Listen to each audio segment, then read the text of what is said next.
kick me out. Thank you. Real quick with the blood, I don't want to rebuild it.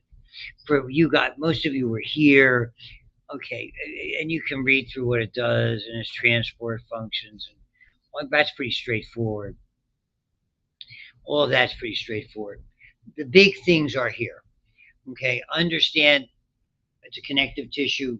So the liquid is so the matrix itself is fluid in nature. The cells are cells. They're called formed elements. There's only the white blood cell is really a true cell, as you will see. Red cells lose their nucleus as they reach maturity. Platelets are only fragments of membrane with protein granules. And the plasma is the supernatant liquid when we sprint it down.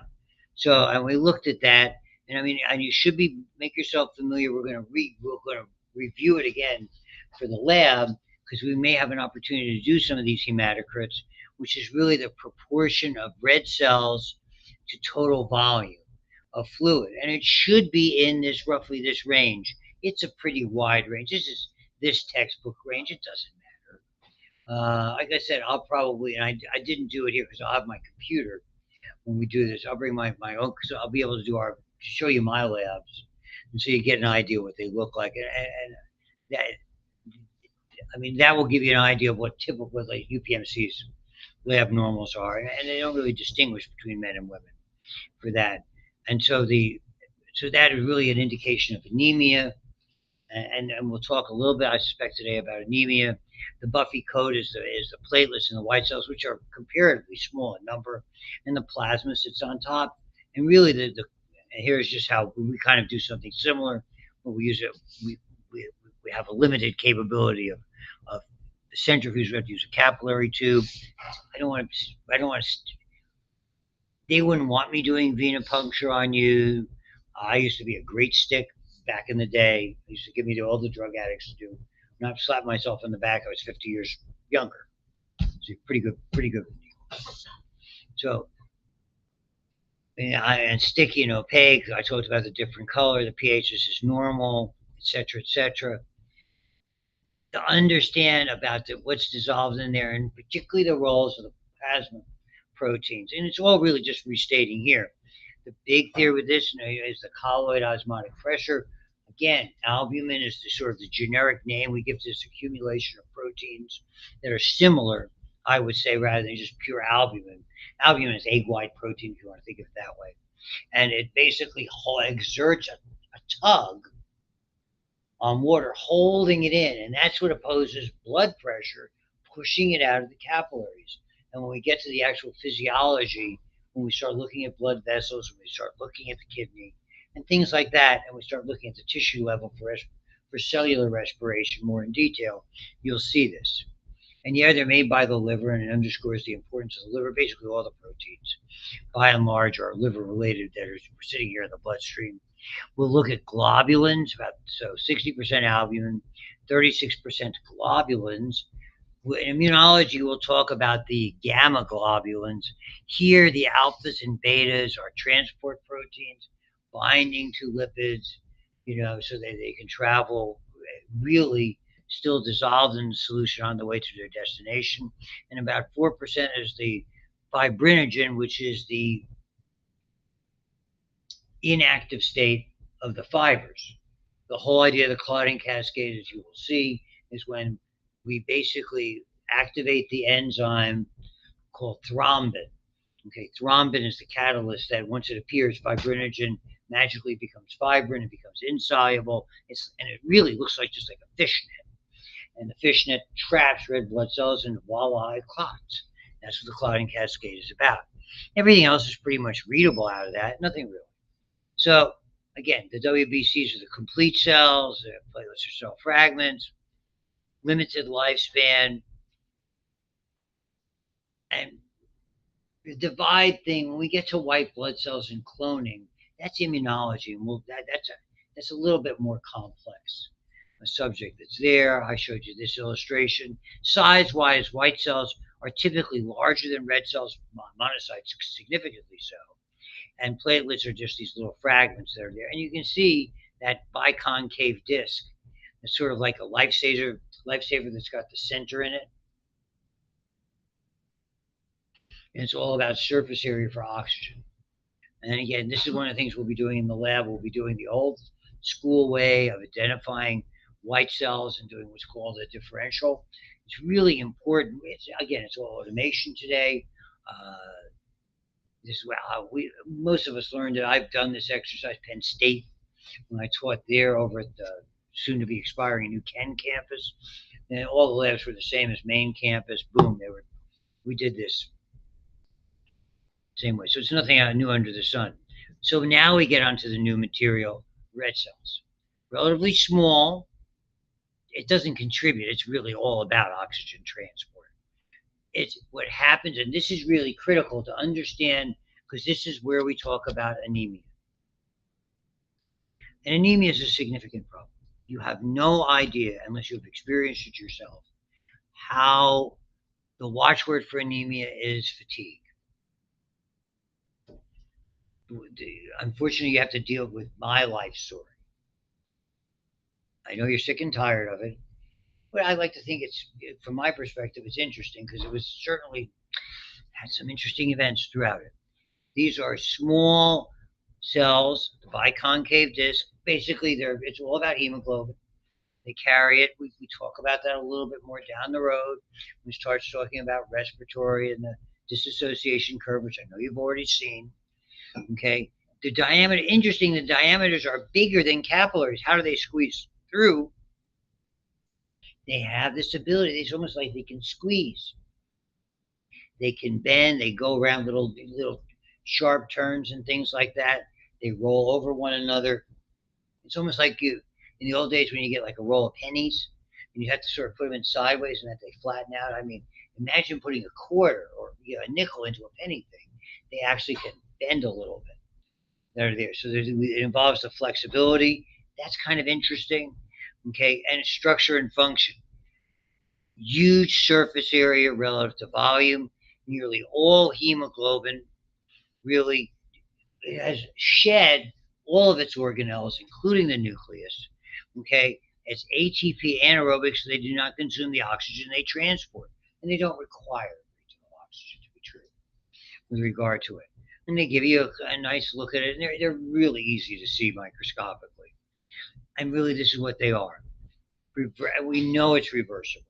The misconception a lot of people have is, oh, venous blood, it doesn't have any oxygen. I mean, it's ridiculous. You have those. We all know about hemoglobin. We all know you have the 4 units that are in there, the different chains that are in there, as you're going to see shortly. Typically, if you take blood out of my veins or your veins now, typically, and we were able to examine it, you would see that only about a quarter of its oxygen carrying capability has been given up. I mean, it's tragic when someone's heart stops, but they manage to, if we get to them soon enough, they can restart it, defibrillate, whatever the emergency measures. That oxygen is still in there. This is a certain amount of time. It's a really wonderful example of having, I don't know, whatever we're talking about, wiggle room, just be having to have almost like a built-in backup system in this. So there's really a lot. So you will see that when you get to respiratory, it doesn't take a whole lot to react. It's not like we're depleting the oxygen. And many years ago, that's how I was taught. I was having a nice discussion with Dr. Robbins. I mean, telling him we were doing like this blood lab. I was doing that in junior high school, you know, before he was here on the planet. So unfortunately, a lot of the people around here. It's just an age thing. Don't ignore me. So you can see the range that's there. By the way, my hemoglobin typically runs under 13. It has a lot to do with me having a couple of major surgeries, and we're going to get to the whole thing with anemia and fatigue. Now mine probably runs in the low 13s, but I have a fair amount of energy, as you guys. Not bad for some doofus whose youngest child is going to be 40, he's going to be 75 in May. I hope you're working on the present. Is that right? You got it covered? No gag gifts. Mm. Thank you. Sorry. So we know about the change to alphas and betas. Not going to go crazy with standard stuff. We're not going to go into the intricacies of what makes one the alpha and what makes it the beta. And obviously, the heme, the iron, imparts the red color, and the whole, and the organometallic nature of the heme. And there you go, fine and dandy. Okay, so the first idea, the heme group, that's where the oxygen basically reversibly can attach. The misconception is the carbon dioxide part. Okay, it does. It's not like, oh, it's not like the bus and you got up and the carbon dioxide sat down. No, no, no. Okay, carbon dioxide, if it's going to travel with the hemoglobin molecule, it does so on the globin chains to a limited percentage. You will see about 70% of the carbon dioxide gas dissolves in the plasma of your blood, and magically, thanks to carbonic anhydrase, becomes carbonic acid buffering system, which is the single most important buffering system in our entire body. So we'll go over that particular aspect of things again. I don't care about the chemistry. Is that a biochemistry thing? You guys do that in biochem? Yeah, fine. You did. She can answer questions, or did. But the iron becomes important. Iron supplements are a good idea. Be watchful. If you're going to take iron supplements, take the glycinate. It's much easier on your GI tract than the sulfate. Most of the better supplements today are glycinate. Just and it's not necessarily a bad idea if you have any degree of anemia.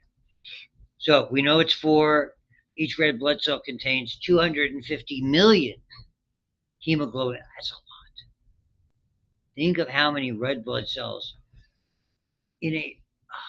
You're going to see. If you wanted to do the math for funds with exponential notation, you could figure out just how many molecules of hemoglobin typically are in your 5 to 6 liters of blood. If nothing else tells you how much oxygen we consume, that will do it. So each red blood cell has 2 of those molecules, which means each red blood cell can carry 1,000,000,000 oxygen molecules. Oxyhemoglobin versus deoxyhemoglobin, carbaminohemoglobin, when it binds to the hemoglobin, again, but a limited amount. Most of it is dissolved in the solution, about the other 70% or so, and about 10% kind of travels as gas almost within the blood vessels themselves without being dissolved. So it's almost as though there's a certain amount of gaseous component that's there.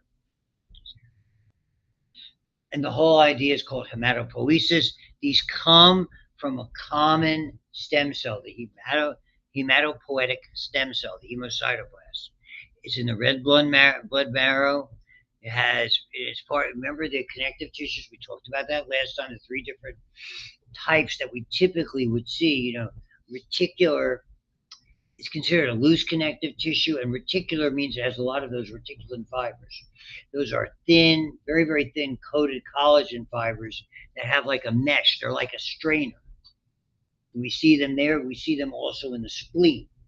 When we get to immune, and you might remember talking about it a little bit. So things kind of, it's just like you're filtering something. So it's think fine mesh rather than like a colander when you're making pasta.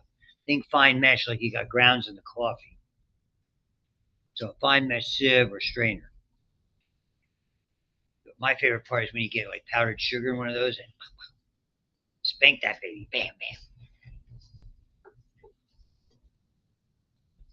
It's a food thing. So, and you might remember we talked about it in bone. It becomes yellow bone marrow. The remainder of red bone marrow is in those flat bones, in the axial skeleton, in the girdles, the proximal portion, near the epiphyses of the humerus and the femur, the upper epiphyses that are there. The hemocytoblast is the stem cell, and basically that, and I'm not going into what their impact is on the development, but once they go in there, you're going to see there's 3 different lines: red cells, white cells, and platelets. We're looking at the red cell line. And once it's in that, what they call a committed line, it's on its way to a red cell, assuming that the available nutrients are there and agents that facilitate it in maturation. And so then they basically kind of squeeze their way through these sinusoids directly into the bloodstream because the bone marrow is in intimate contact. 15 days, okay, not a big deal. I'm not going to ask you about how long it is. So it's transformed into what they call a myeloid stem cell. And we're going to take a look at the myeloid line versus the lymphocytic line. Down the road, you're going to see that plays a role when we start talking about different leukemias. Okay, you have myelogenic and lymphocytic leukemia. It depends on the cell line they're from. Red blood cells, I think it's relatively rare. Okay, typically with leukemias, we by implication are white blood cells. Red blood cells are a little bit different. You don't necessarily see malignancies that common. Probably what I guess the closest thing is something that we're probably looking at say called polycythemia vera. VERA means true polycythemia, and that's a very interesting topic as well. So it starts off and it starts off at this erythro red blast developing stage, pro early stage. And if it's in anything that's in the blast, remember osteoblasts, they're busy. Okay, they're not mature yet until they became an osteocyte. Same deal here. Okay, divides, transforms. Da, da, da, da. You can go crazy with polychromatic, orthochromatic. The big ones here. In the old days, this orthochromatic erythroblast. I mentioned. I'm not going to ask you because they don't define it here. In the old days, we called them Normo blasts, and they were like that. Hemoglobin, one color, most of the organelles were out.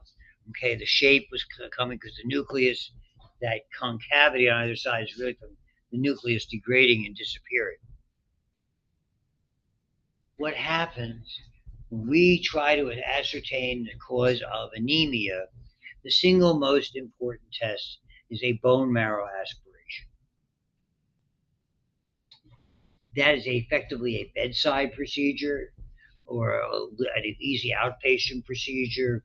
They're done in the cancer unit. In most UPMC hospitals, typically have an outpatient called the medical unit. That's where they do administer chemotherapy to cancer patients, transfusions, do liver biopsies, bone biopsies, because it's fairly straightforward to do. When you're dealing with numbing an area, it'll either be in the hip, the accessibility, the iliac crest, or here in the sternum. You'll numb it, make a small incision, and take almost like a hole puncher, sterile hole puncher. Basically, punch it, making a hole in the bone, which is in an area that's suitable for it. More pressure than pain if it's anesthetized properly. They remove that. Okay, you save that little because you can put the little bone thing back in, sort of like putting it back in place. And you take a syringe, wider opening, and suck out X number of milliliters. Seal that, send it to the lab. That's what they do. They evaluate the bone marrow. That's how you do a bone marrow aspiration. That's really the way that you can look more closely and see everything from anemias to leukemias, evaluations of prospective bone marrow transplantation, bone marrow donors, etc., etc. It's been around for a long time, so they're back there. So what happens when we see these are immature forms? I'll show it to you. When these show up, and these always show up, they're called reticulocytes because not only do they have a little bit of ribosomes, but they have a little bit of endoplasmic reticulum. And so the reticulocytes come from that name. And you do what's called a retic count. That's part of the analysis of the blood. It's usually averaged about 1%. We should see about 1%. What does all this mean? If we see a lot of retics, if we see these orthochromatic erythroblasts, that means mature forms are being pushed out. That's a problem. Something is in there pushing them out that shouldn't be there. Either it's overly active or there's something else occupying the space. Think tumor. Those are the kinds of things. There are little clues in everything that you do, and it involves so it's a relatively common procedure that's done. I did not have to have one, thankfully. You can analyze a lot of anemias just by blood tests alone. My first wife had that done when they analyzed a bleeding disorder that she had way back when. So the mature erythrocyte in 2 days, the ribosomes degrade. They go from retic, transforming. That's why there's always a small percentage. They're on the way to maturing. So the retic count indicates the rate. If it's about 1%, it's normal. If it's too low, cells are in there too long, the maturation process is slow. If it's higher, it's going too fast. All what's going on. And this is really what happens. Notice what's doing to its size from when it starts, once it commits. It keeps going. And here we start to see the so-called normoblast, the retics. You can see some elements of ribosomes and endoplasmic reticulum, and voila, you have the finished product. So what's happening to it? Is it getting bigger or smaller? Is it getting bigger or smaller down by when it matures? It's getting smaller.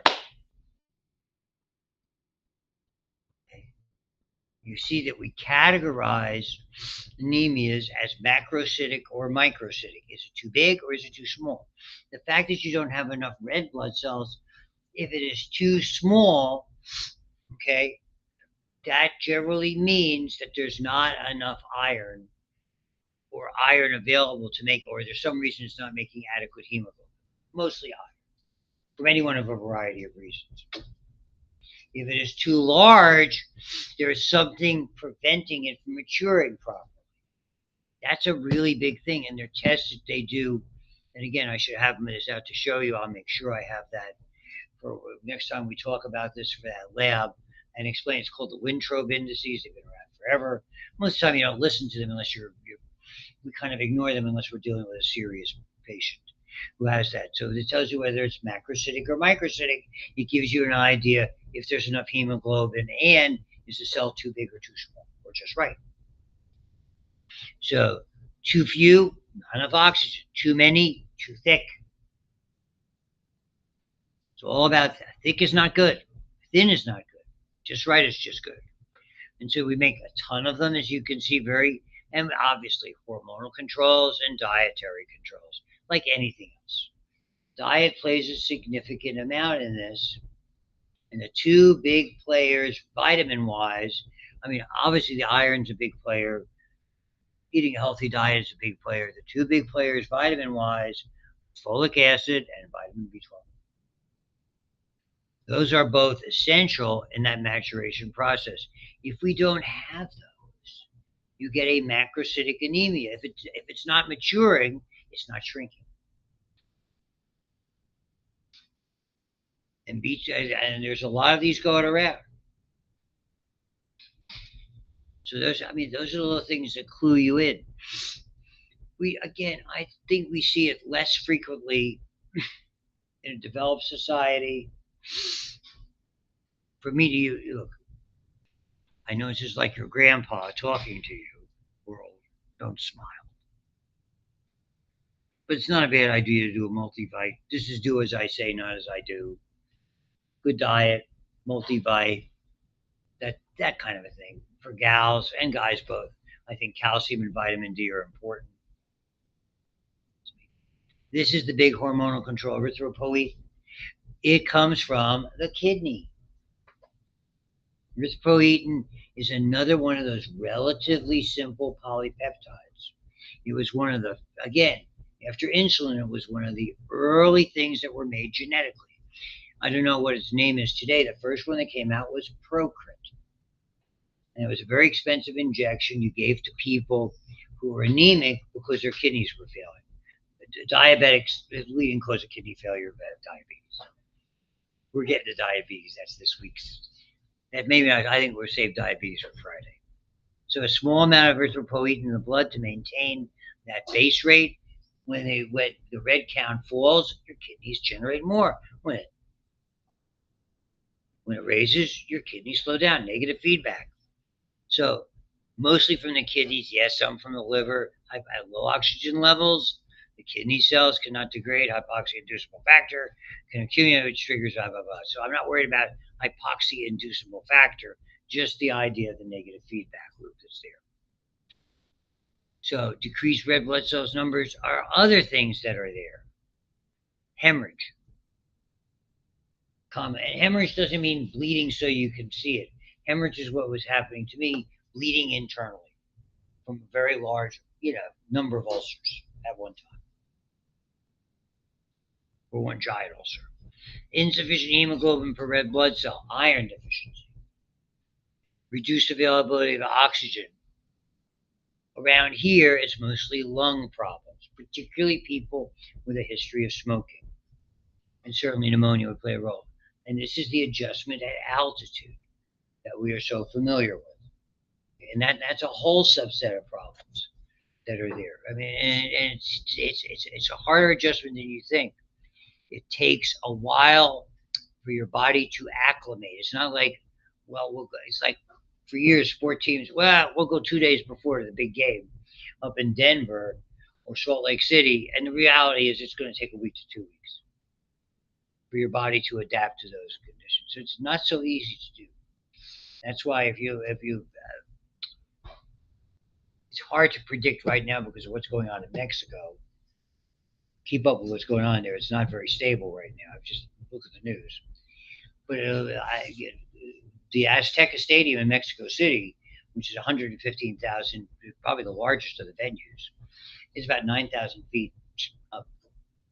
And so if the teams are going to come and train at altitude, if they have depending on any venue it could be, because they're going to know what venues they are, they're going to come and do that. They just are, assuming it's still there. But if they have it in Denver, it would be the same thing. And they'll come 4 to 6 weeks early to train World Cup as soon as the regular season opens. They'll name the teams, and here they go. Let me see. So, too many red cells or high oxygen levels inhibit it. Erythrocytes, EPO make them mature faster. Testosterone enhances this, and that's the feeling, is that women, as we'll see when we talk about the adrenal glands, which might be even on Wednesday in lecture, that only in one small portion of the adrenal cortical glands, known as the adrenal cortex, do women make testosterone-like substances, androgens. Men do too. But they don't make any other testosterone like the men do because of the gonadal tissue is so different. Big player. Don't care. Don't care. Don't care. Don't care. Hate those. So this early days, this was one of the things, because it was made genetically fairly easy to obtain, and they have stopped using this particular method because it became, eventually they found a way to determine whether erythropoietin when you were trying to, for endurance sports. Now, whether they do it in other sports, I don't know. The endurance sport that has the most problems with this is, if I said Lance Armstrong, cycling, not distance runners, but they could. Marathoners could do that. Okay. The sport with the most problems with performance enhancing drugs, cycling. And with doing what they did was, rather than use this, they began to do auto transfusions. They would basically siphon off their blood ahead of time. Remember, blood lasts kind of a long time, a couple of months. Okay. So, I mean, they would have their blood ready to go in their team trailer. They'd spin it down just like you saw before. They'd siphon off everything but the red blood cells. That's called pack cells. And pack cells are what we use mostly for transfusions. I have a whole unit to tell you about that with regard to transfusions. And then they would inject that in. You're playing Russian roulette, because the more you thicken the blood, even though your endurance is tremendous,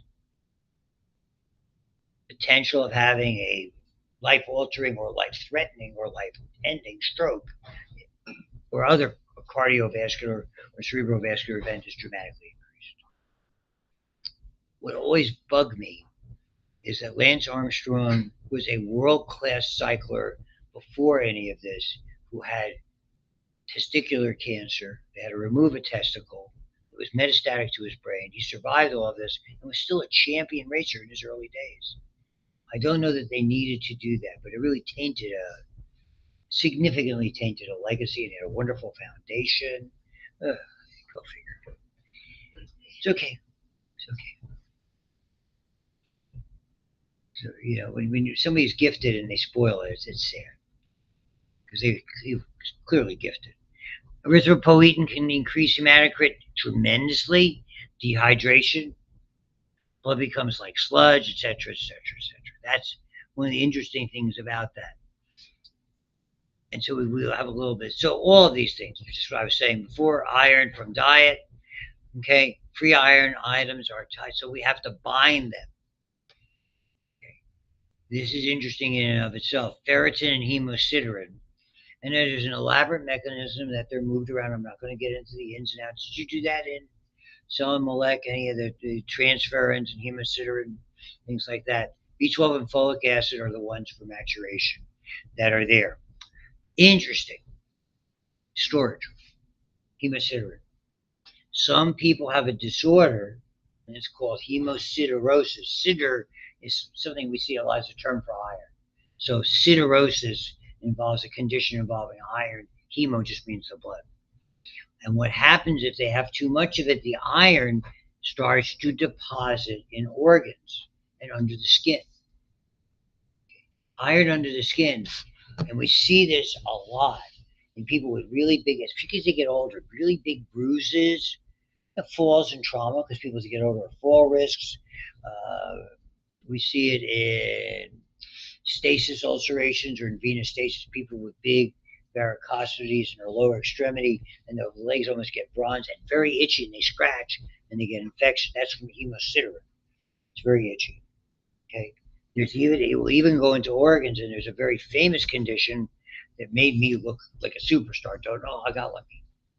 Called hemochromatosis, because people look very bronze and healthy, and what happens is those iron depositions associated with pigment get into your pancreas and destroy it, and they can effectively become diabetic-like, even though there's a severe underlying disease. And I got lucky when I was a med student at the Veterans Hospital in Virginia. We're on rounds with interns. It's first year right out of medical school, and they were right out of medical school. Junior residents and senior residents and attending. And if you haven't seen it, they fire questions. You better be ready. Okay. And he fires a question, and he's because he was a diabetologist. So the diabetes. Did anybody hear of something that's southern? Did anybody hear of anything called bronze diabetes? And everybody looked, and I went hemochromatosis. He goes, that's right. It got back to me. Pardon me if I pat myself in the back a little bit more. That's why I tell you this stuff. Little things that like stick will impress where you're going for, whatever you're trying to do. I mean that to you sincerely. Throwing things out like this, only answer if you know, but if you know, don't be afraid to answer. Or as I might say to you guys, don't be afraid to ask questions. Ever, once. Other than when's the test going to be, what's going to be on it, why do we have to have one so soon? No offense. Okay, got it? As it got back to me, one of the senior residents comes up to me and goes, Luke, said, Dr. Arthur had a question. He goes, why does a podiatry student know more than my interns? I went, oh, I'm pretty good. I was modest. Please.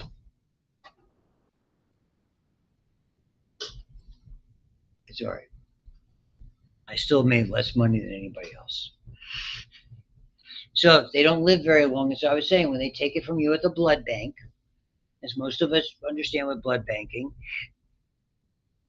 probably no more than 2 months. I would dare say, depending on how much their supply is, 4 to 6 weeks, they'll keep it. You can't make it. Once they're there, red blood cells, there's nothing happened. There's no more equipment to divide.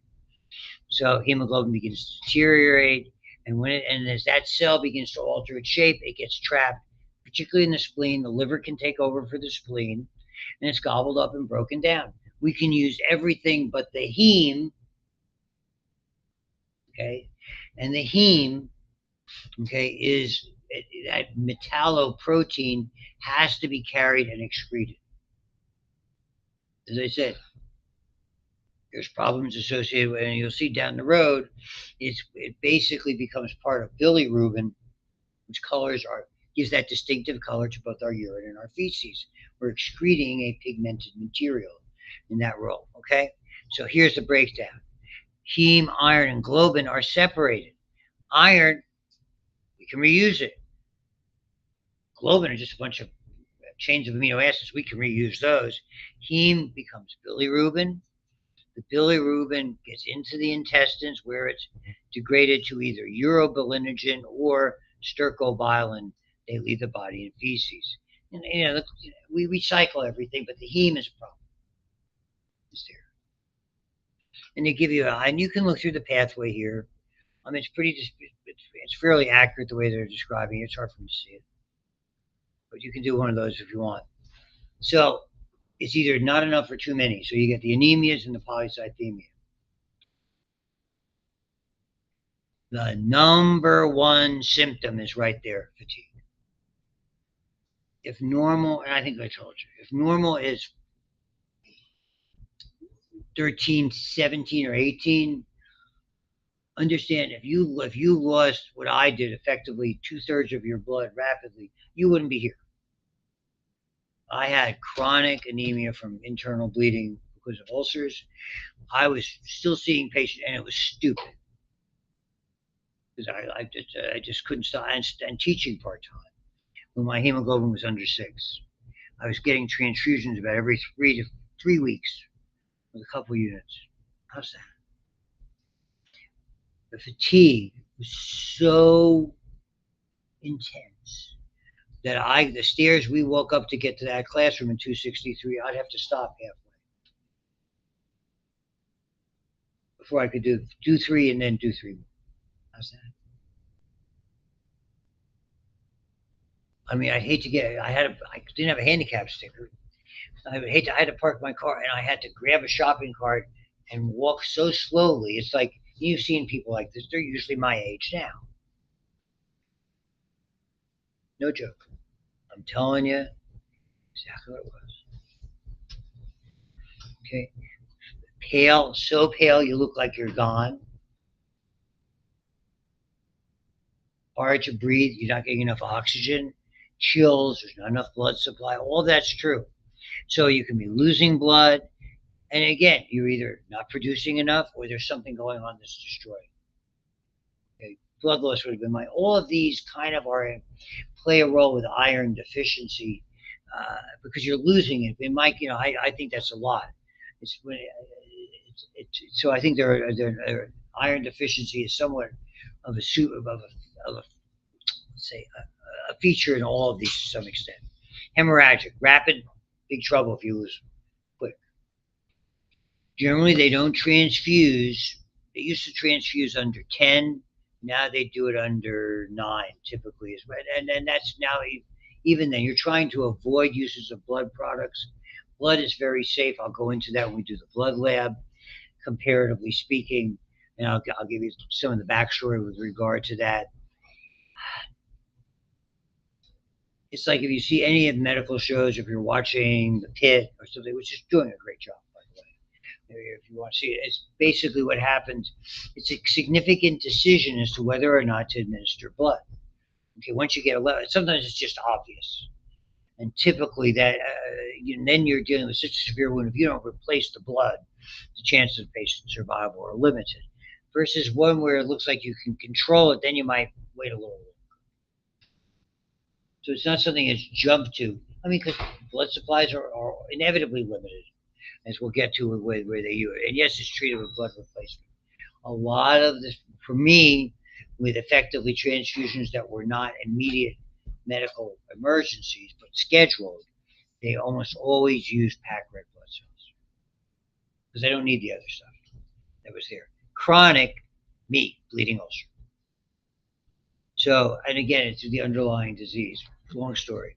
So anemias, iron deficiency, surely a big player of all of them, I think. Hemorrhagic anemia, that was me. Low iron intake, impaired absorption, that's part of it. It worsened because of my stomach surgeries. That's why I think it's consistently low. There's less space to take all that stuff in. So they're called microcytic, small, and pale. Okay? You're just not making enough.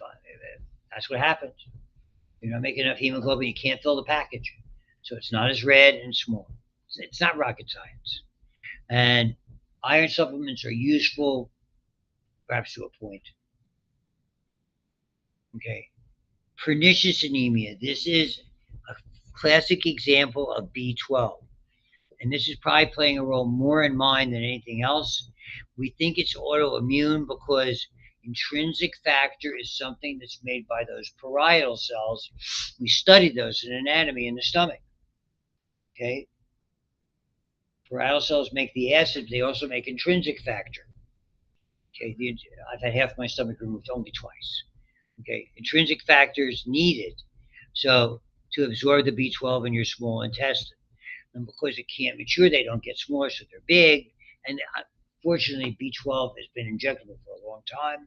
Now they have a nasal gel, and most of it comes from animal sources. If you buy, you can go on Amazon and get vegan B12 if you're so inclined. Not a problem. Just expensive. They come in very tasty chewies, by the way. 5,000 microgram chewies.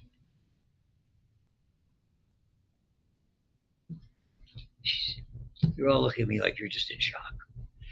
Renal anemia, this is the one I was telling you about because they kidney disease, diabetics. And so the synthetic Procrit, I'm sure again, I who knows what the trade name is today. Okay.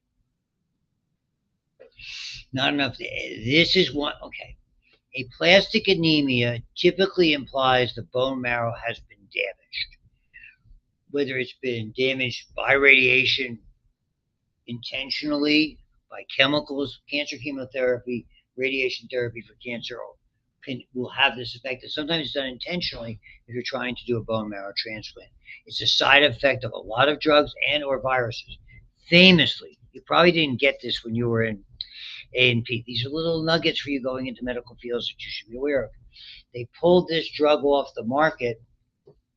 It's called chloramphenicol. It was actually a very good antibiotic. When it was taken orally, we started to see an alarming increase in aplastic anemia, fatal. Okay, and even though they had not shown it intravenously, it's like anything else. It's like a physician giving a medicine supposed to be safe during pregnancy. You're really very reluctant to do things like that because you hate to be asked that question and have to be responsible. But sure, there's conflicting studies. It's like, oh, so chloromycetin was its generic name. Chloramphenicol was a trade. We were using it. Now I don't know if it's still used topically. Okay, we don't know what the cause specifically is. And again, sometimes you do this by we call it sterilizing the bone marrow because bone marrow transplants are a lot more common today than they were. They were unheard of, more or less. Now, I mean, there's so many changes in these things. All form cell lines are affected, and since the white blood cells are your defensive cells, people would typically succumb to immunological problems, clotting obviously too. So now stem cells being transplanted. These are hemolytic anemias. This is another subset. We'll talk about the transfusions in preparation for the lab because we're going to be doing blood typing. If you wish, all of these are elective. You do not have to stick yourself. So I enjoyed it. I gotta say something flip now. The filter kicked in. So, and again, there's a lot of these are genetic. This is where these hemoglobin deficiencies caused by genetic defects in protein. I'm sure you studied these. Did you study thalassemias and genetics? Familial Mediterranean anemias. Sickle cell for sure. And this is where we started to learn vis-a-vis Denver and elevation that sickle cell, the trait, under extreme circumstances, would lead to sickling and potentially lethal clotting. See one Steeler named Ryan Clark, who had, if you didn't know, his spleen and his gallbladder had to be removed emergency-wise when he was playing the game. That's why he never played another game in Denver, because they would never have cleared him to do this, and the Steelers never won another playoff game in Denver. The Tim Tebow game, but please don't remind me of that.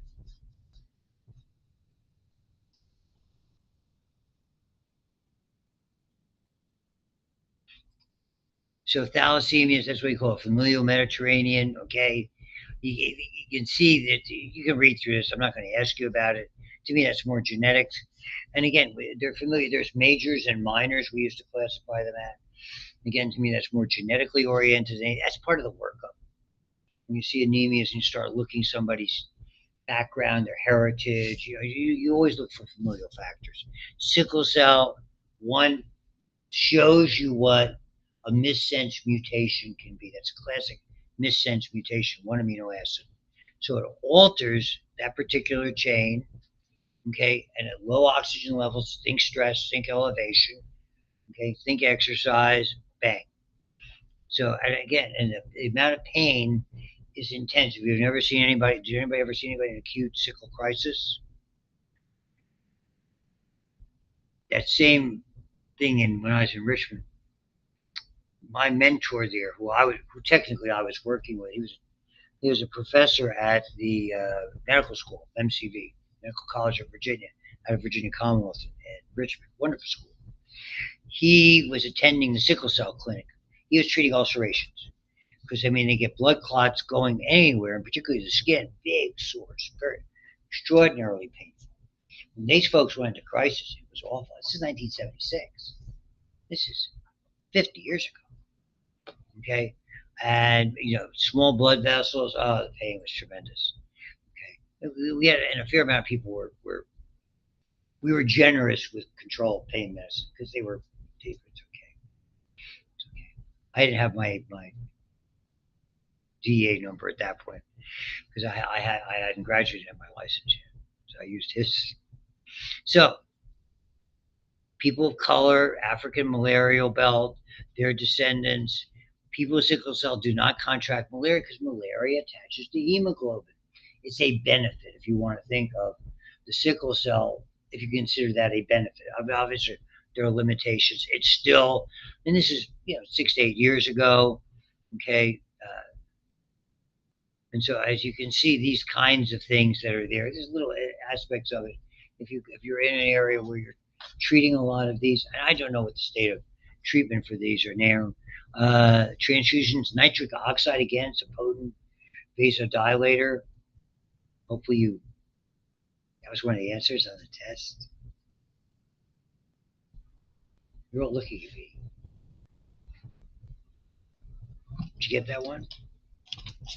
You think so?